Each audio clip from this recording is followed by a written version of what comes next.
Y eso, vuelvo y quiero insistir en esto, se genera por la confianza de un presidente, de Luis Abinader, que con un gabinete genera tranquilidad social, económica, política, que además somos una referencia con el manejo del COVID, que quiere decir buena administración también, en este caso de salud, y entonces miran hacia la República Dominicana. Tenemos lo de la MIPYME. En todos los países del mundo las ramificaciones MIPYME tienen mucha importancia, porque aquí en República Dominicana se cuantifican 2.2 millones de pequeños negocios o individuos. ¿Cuánto? 2.2 millones directos que están relacionados a la MIPYME. Y en eso nosotros hemos tenido, por una política que sigue el mismo presidente Abinader, de apoyo dentro de las instituciones que tutelamos, apoyo al sector MIPYME, y hemos colocado más de 10.000 millones de pesos en el financiamiento nuevo, además de lo que tenía la cartera, en financiamiento a la MIPYME. Y desde el viceministerio de MIPYME, pues las asesorías para el buen manejo financiero, para la formalización, y en estos 18 meses hemos registrado y certificado más MIPYME que en los últimos 10 años. O sea, en 18 meses hicimos más que lo que se hicieron en 10 años juntos, incluyendo una novedad que es la MIPYME Mujer, que no existía antes, y un decreto que hace el presidente para lanzar compras obligatorias y exclusivas en el primer llamado a la MIPYME que hay en República Dominicana. O sea, cuando hay una institución del Estado que llama a una compra, primero le tiene que dar una opción a MIPYME. En ese mismo sentido de la economía, el presidente Abinader, en una visión de industrialización de la economía, diseñamos un plan para que las industrias locales vendieran más a la zona franca. Y en esto volvemos a hacer la relación de comparación de números. Anteriormente, en el año 2019, pre-COVID, se le vendían cerca de 80.000 pesos a las industrias de zona franca para exportación. En el 2020 cerramos en más de 100.000 millones de pesos. O sea, aumentamos 20.000 millones de pesos en el encadenamiento productivo. Y le pongo un ejemplo. Nosotros antes teníamos que ir a terminar los productos que llevaban plástico, aséptico, se terminaban aquí los componentes médicos y había que ir a Puerto Rico o a Costa Rica a encerrarlos, a embalarlos. Bueno, pues ya lo tenemos en República Dominicana. Y ese mismo plástico es el que se usa también para forrar los racimos de guineo, que se ven en Mao, en Montecristi o en Asua. Esos racimos de guineo son plásticos totalmente asépticos que tienen que ver con temas fitosanitarios, y antes había que importarlo todo, ya lo estamos haciendo aquí y ya se le está suministrando aquí a la zona franca. O sea que hay un encadenamiento de producción, lo mismo que pasa con el tabaco. El presidente en su salida número 1, después de su reglamentación, fue a Santiago y se creó una comisión de relanzamiento del tabaco. ¿A qué llevó esto? Al financiamiento de 1.400 millones de pesos a tasa cero para sembrar más tabaco en la República Dominicana e importar menos. De manera que las dominicanas, jefas de familia, que hay muchas que están en el componente completo del encadenamiento del tabaco, puedan entonces participar y nosotros importar menos productos. Y aquí hay una gran referencia. Hay muchas otras cosas. Quiero dejar la oportunidad para que sean temas de preguntas y decirle que hemos cumplido también con un compromiso. Meses después, hubiéramos querido que fuera antes, con el depósito de la ley de hidrocarburos. Y digo que hubiéramos querido que fuera antes porque si se hubiera podido hacer la reforma tributaria el año pasado, bueno, pues en esa ocasión iba en ese paquete de reforma. Pero ya finalmente, en esta misma semana, se ha depositado un proyecto de ley de modificación de hidrocarburos buscando la explicación, buscando la eficiencia, buscando el seguimiento para todos los procesos, buscando también aquí algo más allá de la ley 112, que es con algunos sectores del país que tienen exenciones y que en momentos como lo que estamos viviendo hoy día, donde el barril del WIT hoy ha pasado a los $110, bajó un poquito hace media hora, pero a los 108. O sea, el WIT ya está sobre los $110, que es el mercado de referencia de nosotros. ¿Subió hoy a cuánto? Llegó a 111.90. Cuando entré aquí lo vi otra vez y bajó a 108, pero ya está muy por encima de 100, que era lo que nosotros no creíamos que iba a pasar. ¿Van a aumentar los combustibles en ese sentido el viernes? Bueno, habría que esperar el viernes. Entonces yo quiero cerrar con eso para abrir porque ya llevo más de los 5 minutos, ¿verdad? No, pero puede seguir. Yo quiero hacer una pregunta a propósito de la ley de hidrocarburos. No, pero sí, pero Milicen. Gracias. Ministro, bienvenido. Milicen Bolívar de este lado del periódico Hoy Digital. Quería justamente comenzar por ahí, por el tema de la ley de hidrocarburos. El periódico Hoy publica una crónica bastante completa de lo que ha sido el proyecto que se ha depositado, pero vimos cómo de inmediato algunos legisladores de la bancada oficialista señalaban que dentro de los cambios no se contempla un cambio en la estructura impositiva, que aplatanado sería como cambiar los impuestos para que al final la gente pueda comprar los combustibles más baratos. A esta crítica puntual hicieron ayer legisladores de la oposición. ¿Qué usted le respondería? Adelante, María. No, en ese mismo sentido yo quería preguntarle, esa ley, si se va a traducir en beneficios hacia los ciudadanos, y que nos explique detalladamente cuáles son las cosas puntuales de esa ley, sobre todo para la gente que no entiende de legislación y que deberían decirle, bueno, esto le va a beneficiar así. Muy bien, lo primero que buen periódico es El Día. ¿Usted conoce al director? Hoy, la crónica más completa. Después del día, después del hoy. Eso, por suerte que esto es un problema en familia. Sí, está bien. Ciertamente lo vi, porque leo el Hoy, y me da,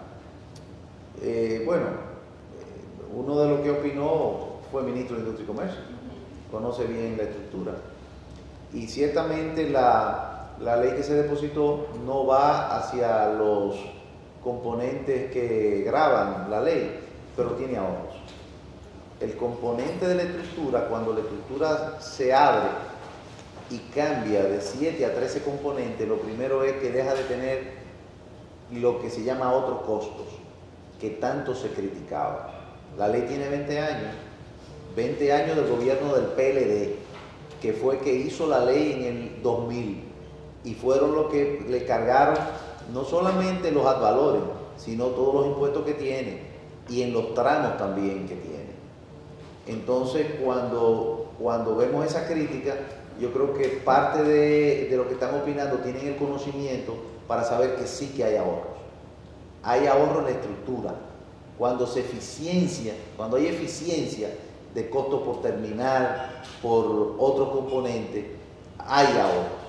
Pero la misma ley tiene otro componente que habla de que cuando el ad valorem pase del precio de como se contempla el barril de petróleo en el presupuesto aprobado, esa diferencia va a un fondo de compensación o al subsidio. Entonces hay ahorro. Hagamos el ejercicio. Si hoy en día el precio del barril del petróleo está a 62 en el presupuesto, ¿verdad? Y estamos hablando de que está en 110, quiere decir que hay más de 30% del ad valorem que hoy se le cobra a los combustibles que iría al descuento o al ahorro, y estamos hablando de 40 pesos en algunos. Si tú le quitas el 30%, estamos hablando que por ese solo proceso le bajaría 12 pesos. Entonces hay ahorro. Yo lo que lo invito es a que lean la ley, que vean paso por paso, como dice Maggie, cómo impacta, y yo estoy seguro que van a haber muchas novedades. Pero danos un resumen, porque la mayoría de la gente no entiende de leyes. O sea, por ejemplo, una persona que le va a echar un colmado, ¿cómo tú le explicas de qué manera le va a beneficiar esa ley? Porque no todo el mundo entiende de leyes. Yo creo que esa es parte de tu trabajo. Cuando la gente te lea, que entienda, y que entonces ahí puedan proceder a hacer incluso la opinión o la crítica adecuada. Por ejemplo, para mí, para Hito Bisonó, que tuvo 18 años en el Congreso, en la iniciativa del depósito de la ley tiene un componente valiosísimo, y es que al estar depositada en la Casa de la Democracia, yo estoy seguro que va a haber comisiones a las que se le asigne, pero van a haber vistas públicas, estoy segurísimo de ello. Y entonces cualquier ciudadano que quiera opinar para que quiten algo, para que le pongan algo, para que le expliquen algo, podrá ir allá y ayudar a que lo que salga de ahí ya no tenga el fantasma de que hay algo oculto o a discreción de un ministro. Y a eso no hemos atrevido nosotros. Pero voy a tratar de ser rápido, Mariel, porque para dejar que los otros tengan oportunidad de preguntar, pero voy a ir más o menos paso por paso. Por ejemplo, la ley que trae transparencia, modernidad e institucionalidad al modificar la estructura de 7 componentes que tiene la fórmula a 13, totalmente abierto, incluyendo uno de ellos para, si hay que sacarle un seguro, un hedge, que fue lo que se hizo con el gas natural, que ahora la República Dominicana, en vez de que suba el gas natural y perder o subirlo, lo que estamos ganando dinero porque nos aseguramos, ahí se puede poner un componente para tener esas previsiones. Cada 15 días se podrá calcular el precio. ¿Por qué cada 15 días? Porque nos hemos dado cuenta, y eso lo hacen otros países, incluso hay algunos que lo hacen a un mes, porque nos damos cuenta que los mercados se estabilizan más mientras más largo el tiempo. No quisimos que fuera la propuesta a un mes, porque eso también tiene que ver con la economía y la variación y los ingresos y los impuestos, pero creemos que a 15 días calendario puede dar más tranquilidad a los ciudadanos con la volatilidad. Es lo mismo que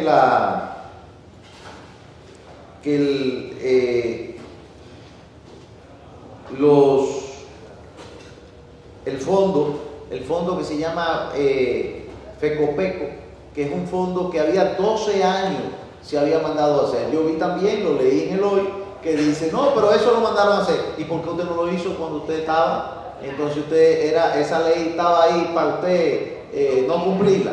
Pues nosotros la estamos no solamente cumpliendo, sino que le estamos dando rango de ley para que se cumpla, porque si se hubiera cumplido, nosotros tuviéramos más de 50.000 millones de pesos para poder hacer los subsidios de hoy día. Y entonces le estamos dando esta responsabilidad. La diferencia cambiaria hoy día tiene 2 referencias, y resulta que una referencia es la del Banco Central. Pero ¿quién va a buscar dinero al Banco Central? De los importadores privados y de los importadores. No, tienen que comprar en el mercado. Entonces la diferencia cambiaria se unifica, se pone claro cuál es.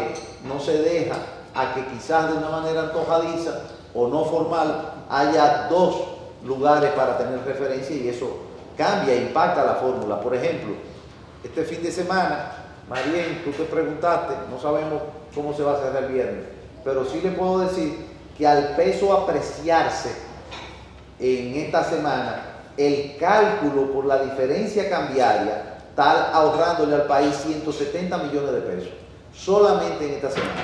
Imagínense ustedes, estamos hablando de 1 y algo, lo que se convierte cuando tú lo multiplicas por millones de galones. Entonces está el tema de los márgenes. Todo el mundo dice, cobran mucho, otros dicen, cobran poco, otros dicen, bueno, ¿y cuánto es? Pues aquí nosotros lo estamos mandando a que haya una referencia, una metodología explícita que quizá no le entiende el de un ciudadano común, no, que no le entienda yo, pero yo sí puedo buscar a alguien que me le explique y diga cuál es la referencia, por qué lo hacen así, por qué vamos a calcular tanto en los márgenes, que alguien que tenga o intervenga en la importación, en el transporte y en el detalle, invierte tanto, ¿cuál es su retorno? Para que el banco lo financie, para que el negocio sea bueno y que sea auditable cada cierto tiempo, que se pueda auditar por si la economía sube o baja. Aquí hay algunos, lo comentaba con Monegro hace unos días, que son amigos nuestros y tienen, por ejemplo, no, yo quiero que lo hagan con relación al IPC, el incremento que la economía muestra. No, yo quiero que lo hagan en relación a un WACC y a una de las fórmulas de los especialistas de esta área. Bueno, ahora va a haber una metodología. No es el ministro que dice es tanto por una resolución, auditable. Y lo mismo pasa con el decreto 625, que es lo que permite que si varía por un 1%, el ministro pueda decir, bueno, subimos tanto, bajamos tanto, o lo que hemos estado haciendo, subsidiamos tanto y no lo incrementamos. Eso también lo convertimos en una fuerza de ley. Y hay una parte que es importantísimo, que es un salto cualitativo, porque es digital. ¿Qué quiero yo decir con eso? Que ustedes han visto unos videos que sale alguien con un aparatico cualquiera, no tiene tan, este gasoil es malo. No, ahora que lo mandaba también los reglamentos y no lo hacía, le estamos dando carácter de ley el que haya la trazabilidad. Por ejemplo, hace mucho que en República Dominicana los vehículos de gasoil europeos no vienen. Busquen un vehículo que se lo vendan europeo de gasoil, no viene. ¿Por qué? Porque hay que seguir dándole seguimiento a la calidad y hay que medirla, hay que ver cuál es el octanaje, hay que ver qué componente de azufre tiene, y ahora se va a seguir con rigurosidad, pero con metodología que es realmente, como yo le digo, todo automatizado. Lo mismo que en estos días se habló, no, porque tenemos tal cantidad de tanquería y aquí tenemos abastecimiento para tantos días. Lo vamos a ver en una pantalla, todos los tanques juntos, dónde están, cuánto es, porque de esa manera se programan mejores compras a largo plazo. Y lo mismo que el cálculo, tenemos la fórmula del IPP, pero va a ser automatizada. No va a ser que yo voy a ver cuánto es y lo voy a apuntar con un lápiz. No, va a estar referenciada a programas muy especiales que hay, que son para estos cálculos, que no es de República Dominicana o un software que hicimos nosotros al interno, sino que son los mercados internacionales que lo mandan, se referencia y ahí entonces nosotros podemos tener la tranquilidad de que se vaya el fantasma de la duda, porque la verdad es que los combustibles dependerán siempre de lo que estamos hablando hoy. Putin decidió invadir a Ucrania y entonces el petróleo subió. Bueno, hay una neblina en el Golfo de México, el barco se retrasó, el petróleo subió. Bueno, en Saudi Arabia atacaron con unos drones una gente y subió. No, la OPEP redujo el despacho, y eso no lo manejamos nosotros. Lo que nosotros sí manejamos es lo que podemos controlar aquí adentro, que es el componente impositivo, pero también es por ley.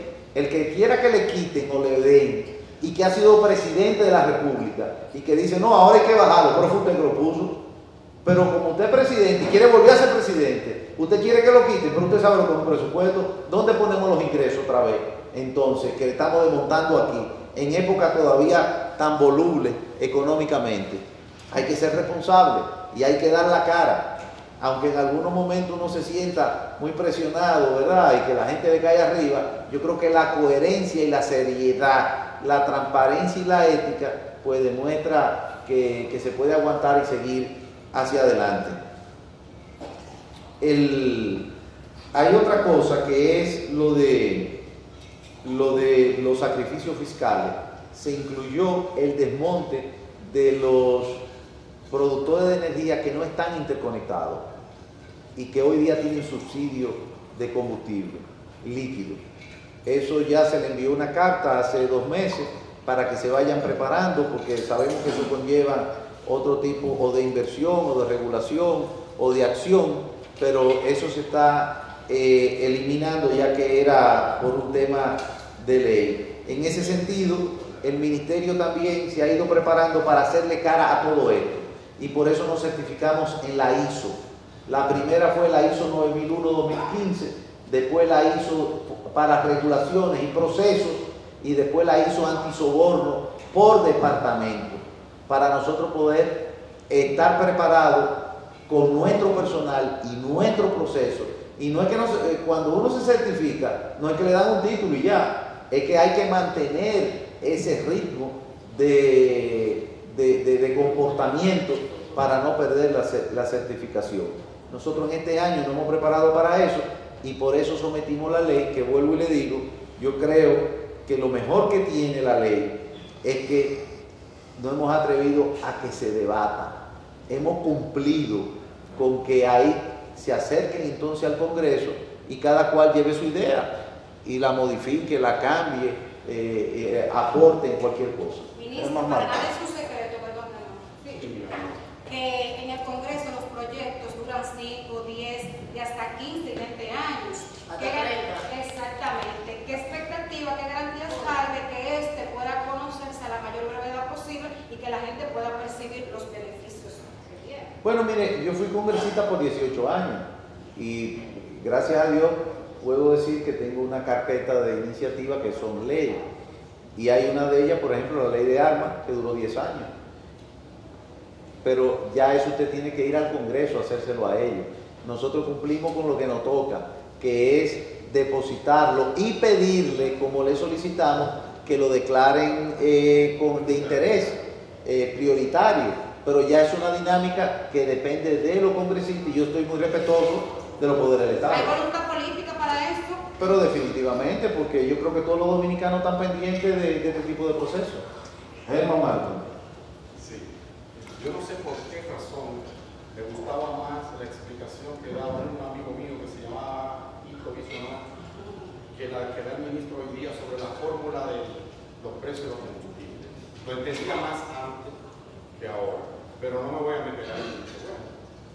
Yo sí quisiera que usted puntualizara, solo como un tweet, si esa propuesta va a amortiguar el golpe, parece que en esa línea que va, amortiguar el golpe que tiene que ver la tasa del crudo, y si el gobierno está en disposición de reducir un poco los márgenes propios, porque usted ha hablado de los márgenes que tiene el gobierno, que según usted mismo explicaba antes, y no explicaba otros técnicos, siendo ministro de anteriores, antecesores suyos, dice que el gobierno se ingresa más de 100 pesos por cada galón de gasolina que echa la gente.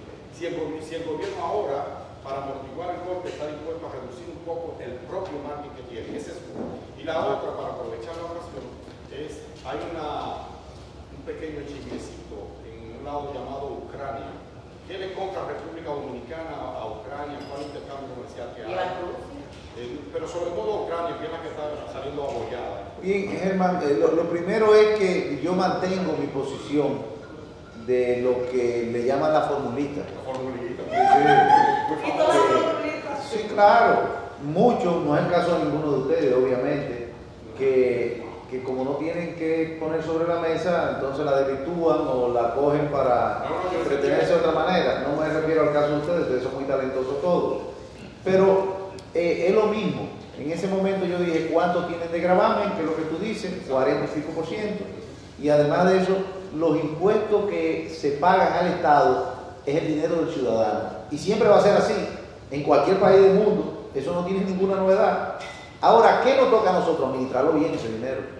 Y por eso le dije, lo primero que nosotros hemos hecho en el ministerio es certificarnos con todas las ISO, con todos los procesos de ética, de transparencia, con todos los procesos de rendición de cuentas, con todos los procesos de auditoría, para que vean qué nos ha tocado a nosotros administrar, y no solamente en el ministerio, es una directriz directa del presidente Luis Abinader y un comportamiento del presidente Luis Abinader. Ahora, que si el gobierno está dispuesto a hacer sacrificios, ¿y cómo se llaman 15.400 millones de pesos el año pasado? ¿Y cómo se llaman más de 3.000 millones de pesos en estos 2 meses?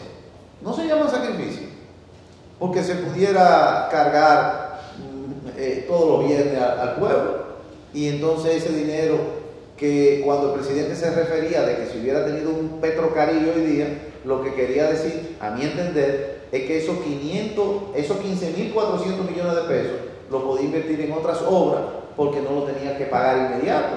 Eso iba a un proceso de financiamiento a 20 años. Entonces, claro que ha hecho, pero es un ahorro, es un sacrificio que hace el gobierno. ¿Y de dónde lo saca? ¿Y de dónde lo saca si no es de un ahorro del presupuesto? porque en el presupuesto no hay una partida que diga subsidio.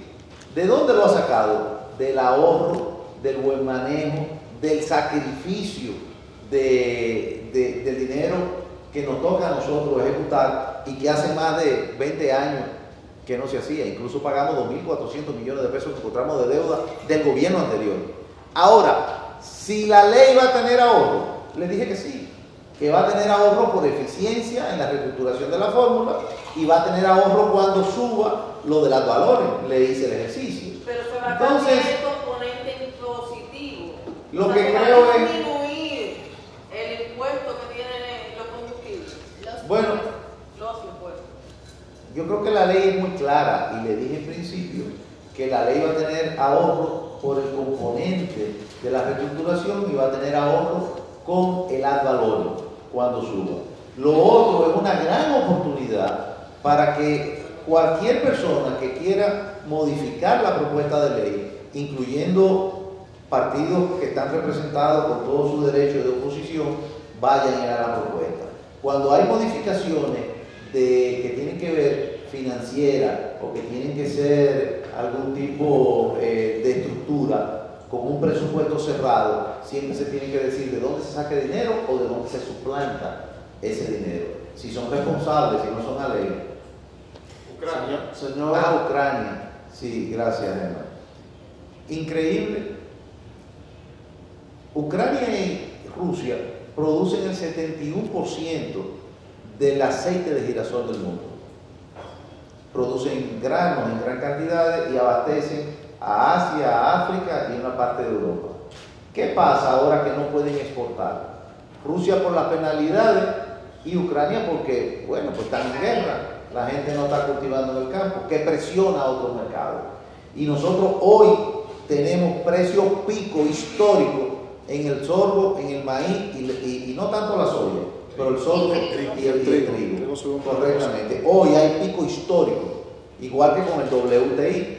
Pero algo directo que nos afecta a nosotros, la palanquilla con la que se hace aquí las fundiciones, el 56% viene de Ucrania.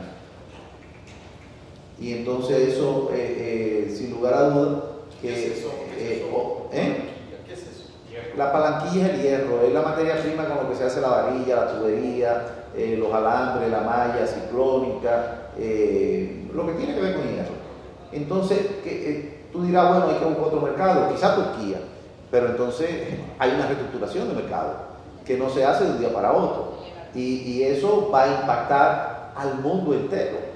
Y es parte de lo que yo creo que los actores que tienen responsabilidad y aspiración de manejar un país o de ser líder, en vez de estar sosacando y buscando provecho muy a corto plazo, deben de estar pensando que la República Dominicana, por la tranquilidad económica, social y política, en una región donde Chile está en expectativa de un cambio de gobierno de un polo a otro, pudiera pasar en Colombia, Perú no tiene un año y han cambiado el gobierno 3 veces y parece que quieren destituir al presidente. El Salvador tiene un tema de populismo de derecha. Nicaragua, bueno, pues un régimen ya de extremo.